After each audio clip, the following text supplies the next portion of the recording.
Hello दोस्तों, welcome to हमारी academy official and my name is Abhay Rao. So friends, आज ये सेट नंबर 3 है इडियम्स एंड फ्रेज का। टॉप 20 इडियम्स एंड फ्रेज जो आपके एग्जाम के पॉइंट ऑफ व्यू से बहुत इंपॉर्टेंट है। अगर आप एसएससी, बैंकिंग, रेलवे किसी भी एग्जाम की तैयारी कर रहे हैं तो आपके लिए इंग्लिश का इडियम्स एंड फ्रेज ये टॉप 20 वेरी मोस्ट इंपॉर्टेंट है। और ये लगभग विगत 20 वर्षों से एग्जाम में आता रहा है। वेरी मोस्ट इंपॉर्टेंट वैकेबुलरी है। तो चलिए वीडियो स्टार्ट करते हैं। चलिए, फर्स्ट इडियम्स है birds of A feather. Birds of feather, इस इडियम्स का मीनिंग क्या होगा? इस इडियम्स का मीनिंग होगा एक ही स्वभाव के व्यक्ति, मतलब people of the same nature. एक ही स्वभाव के व्यक्ति, इसका मीनिंग होगा बर्ड्स ऑफ द फेदर का। चलिए एग्जाम्पल के थ्रू इसको समझते हैं। बर्ड्स ऑफ ए फेदर मतलब एक ही स्वभाव के व्यक्ति फ्लॉक टुगेदर। फ्लॉक टुगेदर मतलब एक साथ रहते हैं, एक साथ खाते पीते हैं। तो बर्ड्स ऑफ ए फेदर का मीनिंग क्या होगा? एक ही स्वभाव के व्यक्ति, मतलब people of the same nature. Important है। चलिए सेकंड इडियम्स है आज का, बाय हुक और बाय क्रुक। बाय हुक और बाय क्रुक, इसका मीनिंग क्या होगा? उचित या अनुचित रीति से। उचित मतलब पॉजिटिव एंड अनुचित मतलब नेगेटिव। तो उचित या अनुचित रीति से मतलब बाय एनी मीन्स, मतलब किसी भी प्रकार से, इसका मीनिंग होगा। इस इडियम्स का मीनिंग क्या होगा? By any means. चलिए एग्जांपल देखते हैं। He want to get success, वह सक्सेस होना चाहता है इन द एग्जामिनेशन। एग्जामिनेशन में वह सक्सेस होना चाहता है बाय हुक और बाय क्रुक, मतलब चाहे उचित या अनुचित किसी भी प्रकार से वो एग्जाम में सक्सेस होना चाहता है। मतलब ये नहीं है कि एक ही साइड, गलत सही कुछ भी करके वो एग्जाम में सही होना चाहता है। तो बाय हुक और बाय क्रुक का मीनिंग क्या होगा? उचित या अनुचित रीति से, बाय एनी मीन्स। चलिए आज का थर्ड वोकैबुलरी है by and by. By and by मतलब शीघ्र ही। बाई प्रीपोजिशन है, बाई प्रीपोजिशन है, एंड से जुड़ा हुआ है। इन दोनों का मीनिंग क्या हो जाएगा? तीनों का शीघ्र ही मतलब बिफोर लॉन्ग, मतलब बहुत ही जल्दी, बहुत ही जल्दी, शीघ्र ही। चलिए इसको एग्जांपल से समझते हैं। बाई एंड बाई मतलब शीघ्र ही will become a perfect saint, वह बन जाएगा एक परफेक्ट सेंट, मतलब एक पूरी तरीके से वह एक साधु बन जाएगा। पूरी तरीके से वह एक साधु बन जाएगा। तो बाई एंड बाई की मीनिंग क्या होगा? शीघ्र ही। चलिए फोर्थ वोकैबुलरी है bye fits and start. Bye fits and start की मीनिंग क्या होगी?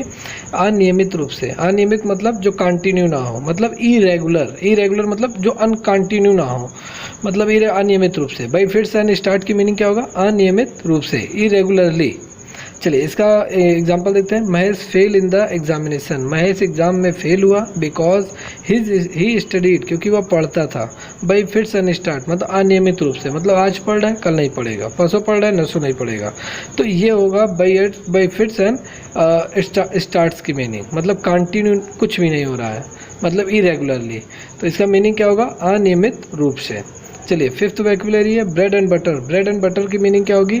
लवलीहुड। लवलीहुड मतलब जीविका, मतलब रोजी रोटी। सीधा सीधा कहिए, ब्रेड एंड बटर की मीनिंग होगा रोजी रोटी, जीविका या कहिए या लवलीहुड। चलिए इसका एग्जांपल देखते हैं, एग्जांपल से समझते हैं। एवरी पर्सन इज बिजी, यानी सभी प्रकार के लोग बिजी हैं। In his bread and butter मतलब अपनी जीविका में, अपनी रोजी रोटी में। Problem due to the dearness मतलब इतनी महंगाई में, डियरनेस मतलब महंगाई, तो इतनी महंगाई में बहुत सारी परेशानियां हैं सभी लोगों के पास, सभी लोग बिजी हैं अपने रोजी रोटी में। ब्रेड एंड बटर का मीनिंग क्या होगा? लवलीहुड। लवलीहुड मतलब जीविका। चलिए नेक्स्ट वोकैबुलरी है breath one's last. Breath one's last मतलब अंतिम सांस लेना, मतलब ब्रेथ वंस लास्ट। ब्रेथ मतलब सांस लेना, वंस लास्ट मतलब अंतिम रूप से। तो ब्रेथ वंस लास्ट की मीनिंग क्या होगी? अंतिम सांस लेना, मतलब समझिए लास्ट टाइम किसी भी व्यक्ति का। डाई मतलब इसका इंग्लिश मीनिंग होगा टू डाई मतलब मरना। तो इसका मैं एग्जांपल देते हैं। हिज फादर ब्रेथ, उसके फादर जो होते हैं ब्रेथ मतलब सांस लेते हैं। हिज लास्ट अपना यानी लास्ट सांस लेते हैं। लिविंग बिहाइंड हिम 6 चिल्ड्रन, अपने 6 बच्चों को छोड़कर जाते हुए वो अपनी अंतिम सांस लेते हैं। तो कहीं पर भी आपको ब्रेथ एंड वंस लास्ट अगर ये इडियम्स मिलेगा तो इसका मीनिंग होगा अंतिम सांस लेना, मतलब टू डाई। टू डाई मतलब मरना। चलिए नेक्स्ट वोकैबुलरी है break the ice. Break the ice मतलब ब्रेक मतलब तोड़ना, आइस मतलब बर्फ को। तो इसका ये देखिए ब्रेक आइस, ये दोनों वर्ड जुड़कर ब्रेक द आइस बना। और ब्रेक द आइस की मीनिंग क्या होगी? मतलब मौन का वातावरण तोड़ना, मतलब एक चुपचाप रहना लेकिन अचानक बोल पड़ना। मौन का वातावरण तोड़ना मतलब टू ब्रेक द साइलेंस, मतलब चुप्पी को तोड़ना। ये इसकी मीनिंग होगी ब्रेक द आइस की मीनिंग। चलिए इसका एग्जाम्पल देखते हैं। व्हेन ऑल वेयर साइलेंट जब सभी लोग साइलेंट थे फॉर ए लॉन्ग टाइम, एक लंबे समय के लिए।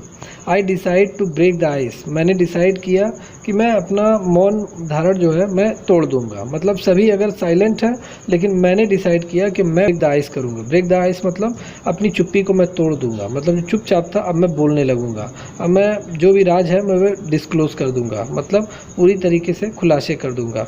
तो ब्रेक द आइस की मीनिंग क्या होगी? मौन का वातावरण तोड़ना, मतलब टू ब्रेक द साइलेंस। चलिए नेक्स्ट इडियम्स है bolt from the blue. Bolt from the blue मतलब इसका मीनिंग क्या होगा? बोल्ट फ्रॉम द ब्लू का एक बड़ा सदमा, मतलब एक ग्रेट शॉक, मतलब एक अचानक एक धक्का लगना, एक ग्रेट शॉक, एक बड़ा सदमा। देखिए तो इसकी मीनिंग होगी। अब इसका एग्जाम्पल से समझते हैं बोल्ट फ्रॉम द ब्लू का।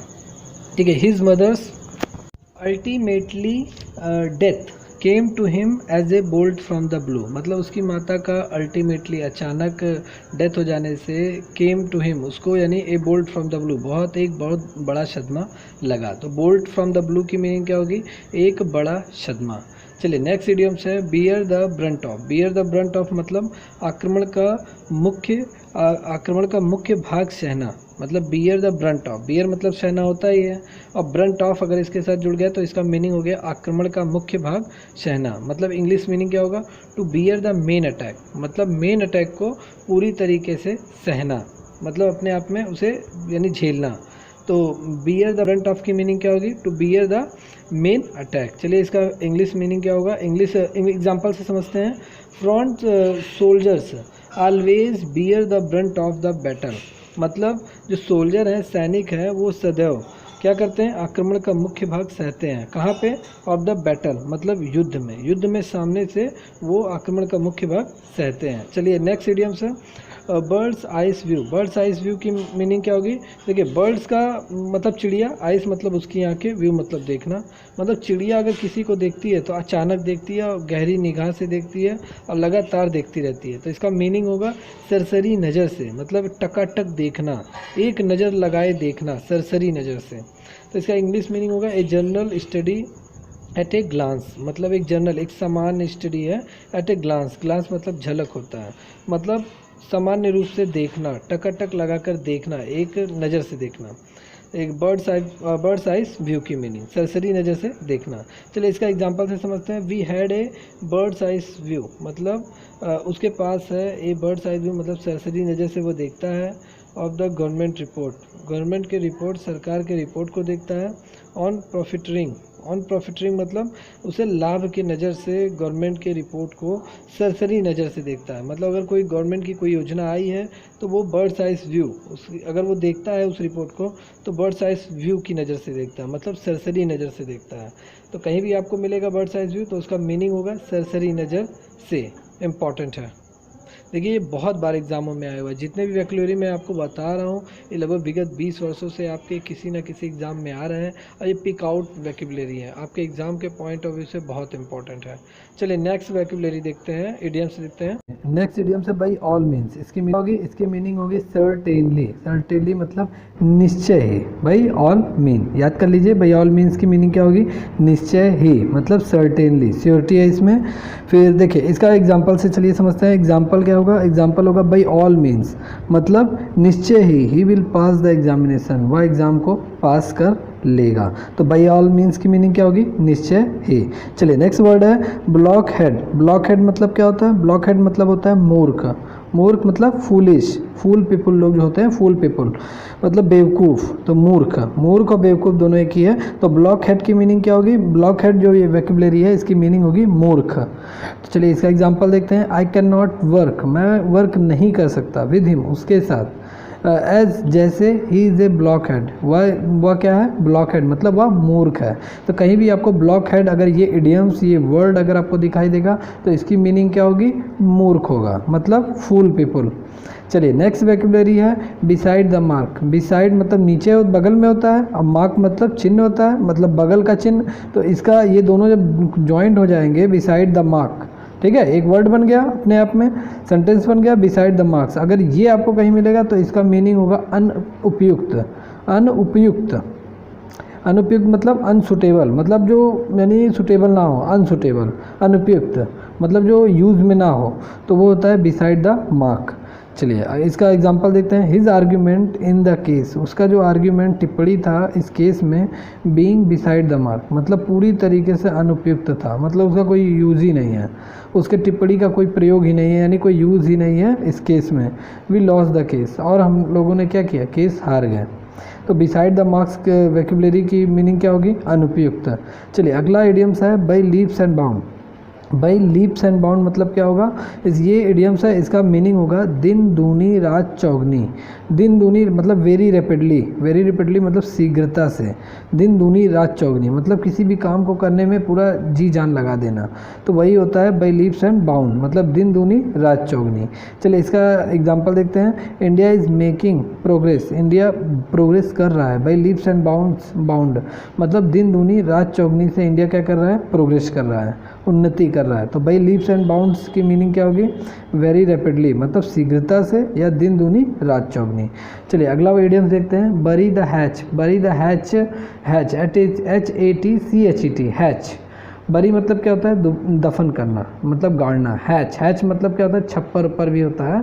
तो बरी द हैच की मीनिंग होगी पुरानी शत्रुता भुला देना। तो इस इडियम्स का मीनिंग क्या होगा, पुरानी शत्रुता भुला देना मतलब to forget the past enemy, मतलब अपने किसी से अगर अपने दुश्मनी मोल लिया है तो उसको पूरी तरीके से भूल जाना। इस इडियम्स का मीनिंग होगा क्या होगा, बरी द हैच की मीनिंग पुरानी दुश्मनी भुला देना। चलिए एग्जाम्पल से देखते हैं। इट इज़ वाइस यानी वाइस फॉर रमेश, या रमेश के लिए, एंड हरी के लिए अच्छा है, यानी सबसे अच्छा है टू बरी द हैच मतलब पुरानी दुश्मनी को भुला देना, एंड बी फ्रेंड अगेन और दोबारा मित्र बन जाना। तो बरी द हैच की मीनिंग पुरानी शत्रुता को भुला देना। चलिए अगला इडियम्स है बैगर डिस्क्रिप्शन। बैगर डिस्क्रिप्शन, इस इडियम्स का मीनिंग क्या होगा, इस इडियम्स का मीनिंग होगा वर्डन से बाहर मतलब जिसके बारे में कुछ कहा ना जा सके, वर्डन से बाहर मतलब टू बी इनडिस्क्राइबेबल, क्रीबेबल, यहाँ थोड़ी टाइपिंग में मिस्टेक है, इनडिस्क्राइबेबल वर्डन से बाहर मतलब पूरी तरीके से, यानी जिसका कोई वर्णन ही ना किया जा सके, जो शब्दों में जिसके व्याख्या करने के लिए शब्द ही ना हो, वर्णन से बाहर। चलिए इसका एग्जांपल से समझते हैं। The beauty of the Taj Mahal मतलब ताजमहल की जो सुंदरता है, बैगर डिस्क्रिप्शन मतलब वर्णन से बाहर है, ये बहुत ही सुंदर है, इसकी ज़्यादा तारीफ़ की ही नहीं जा सकती, इसका वर्णन किया ही नहीं जा सकता, ये अपने आप में बहुत सुंदर है। तो बैगर डिस्क्रिप्शन इडियम्स की मीनिंग क्या होगी, वर्णन से बाहर मतलब टू बी इनडिस्क्राइबेबल। चलिए नेक्स्ट इडियम्स है bring to book. Bring to book ये इंपॉर्टेंट है और बार बार एग्जाम में पूछा गया है। ये 2007-2008 ये क्लास 12th के एग्ज़ाम में पूछा गया है, ये पिक आउट मैंने किया है अनसॉल्व पेपर से। तो इसका मीनिंग होगा टू पनिश मतलब सज़ा देना, और इसके साथ साथ ये SSC CGL और NDA के एग्ज़ाम में 2013-2011 के एग्ज़ाम में आया हुआ है, तो इम्पॉर्टेंट है। तो टू पनिश का मीनिंग क्या होगा, सजा देना, पूरी तरीके से दंड देना। ब्रिंग टू बुक, ब्रिंग मतलब लाना, बुक मतलब किताबों को लाना। अगर आप किसी से कहेंगे जाओ किताब लेकर आओ पढ़ो, तो क्या हुआ, वो अपने आप को क्या पढ़ना नहीं चाहता है, लेकिन तब भी वो पढ़ेगा, तो मतलब सजा देना। टू पनिश मतलब दंड देना। चलिए इसका इंग्लिश वोकैबुलरी देखते हैं, एग्जाम्पल देखते हैं। The naughty boy was brought, naughty boy ने क्या किया, ब्राउट टू बुक यानी वॉज ब्राउट टू बुक मतलब उसे दंड दिया गया, शरारती लड़के को, बाय द प्रिंसिपल द्वारा उसे सजा दिया गया। तो ब्रिंग टू बुक इडियम्स का मीनिंग क्या होगा, टू पनिश मतलब सजा देना।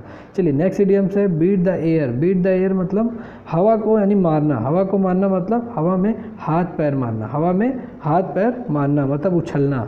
चलिए इसका इंग्लिश एग्जाम्पल देखते हैं। When the lion was shot dead, जब लॉयन को यानी शॉट डेड मतलब मृत घोषित किया गया या गोली मारा गया, it began to beat the air with its paw, तो उसने क्या किया, हवा में अपना हाथ पैर उछालना चालू किया। तो बीट द एयर का मीनिंग क्या होगा, हवा में हाथ पैर मारना। चलिए अब नेक्स्ट वोकैबुलरी है, इडियम्स है ब्लैक सीप, ब्लैक मतलब काला, सीप मतलब भेड़िया, मतलब काला भेड़िया। अगर ये दोनों वर्ड जुड़ जाएंगे तो ब्लैक सीप की मीनिंग क्या होगी, कुल कलंक मतलब बुरा अथवा अवांछनीय व्यक्ति। तो बहुत सारी मीनिंग है इसका। ब्लैक सीप का मीनिंग होता है कुल कलंक मतलब अपने घर में बहुत सारे, यानी कुल कलंक मतलब ऐसा काम करना जो आप किसी को मुंह दिखाने लायक नहीं है, ब्लैक सीप। या दूसरा मीनिंग होगा बुरा मतलब बहुत ही खराब काम आप कर रहे हैं। अवांछनीय व्यक्ति मतलब बहुत बुरा व्यक्ति, उनके लिए भी यूज होगा ब्लैक सीप। तो ब्लैक सीप इडियम्स की मीनिंग बुरा अथवा अवांछनीय व्यक्ति या कुल कलंक। चलिए इसका इंग्लिश मीनिंग क्या होगा, इसका इंग्लिश मीनिंग होगा an undesirable member of a group. मतलब एक ग्रुप में एक अनडिज़ायरेबल मेंबर मतलब सही नहीं है, वो पूरी तरीके से बहुत ही बुरा है, बहुत ख़राब है। तो ब्लैक द शीप की मीनिंग क्या होगी, an undesirable member of a group. चलिए इसका इंग्लिश एग्जांपल देखते हैं। He is a black sheep, वह पूरी तरीके से बहुत ही बेकार है। ऑफ माई क्लास, मेरे क्लास में वह सबसे बहुत ही बुरा लड़का है। ठीक है, बहुत ही बुरा है, बुरा व्यक्ति है, तो इम्पॉर्टेंट है। चलिए नेक्स्ट और लास्ट वोकैबुलरी देखते हैं टॉप 20 का। ये black and white. Black and white की मीनिंग क्या होगी, इडियम्स है ब्लैक एंड वाइट। इसका मीनिंग होगा लिखित रूप से। ब्लैक मतलब काला और वाइट मतलब सफ़ेद। मतलब एक सफ़ेद पेज पे ब्लैक पेन से लिखना, मतलब लिखित रूप से, इन राइटिंग। इसका इंग्लिश मीनिंग होगा इन राइटिंग।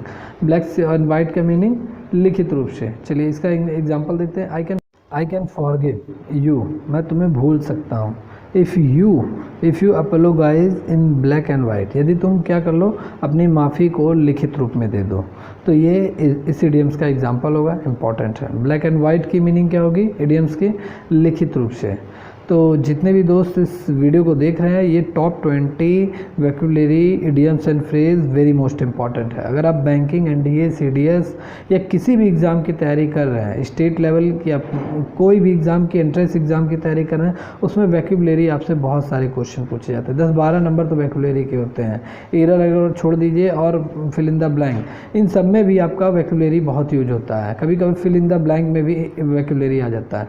तो वोकैबुलरी एक इम्पॉर्टेंट सेक्शन है, इम्पॉर्टेंट रोल प्ले करता है आपके एग्ज़ाम के पॉइंट ऑफ व्यू से।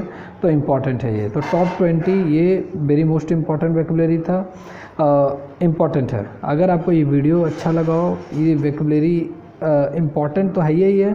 अगर आपको ये वोकैबुलरी पसंद आई हो तो चैनल को लाइक कीजिए, सब्सक्राइब कीजिए और ज़्यादा से ज़्यादा लोगों को शेयर कीजिए, जिससे बहुत सारे लोगों तक इस वोकैबुलरी की पहुंच हो सके और आप एग्ज़ाम में सक्सेस हो। तो प्लीज़ इस चैनल को लाइक कीजिए, सब्सक्राइब कीजिए और नेक्स्ट वीडियो में मैं आपको टॉप 20 वोकैबुलरी फिर से मैं लेकर आऊँगा। इम्पॉर्टेंट सेट नंबर 4 लेकर आऊँगा, इम्पॉर्टेंट वोकैबुलरी जो आपके एग्ज़ाम में आए हुए क्वेश्चन रहेंगे। तो मिलते हैं नेक्स्ट वीडियो में। Take care and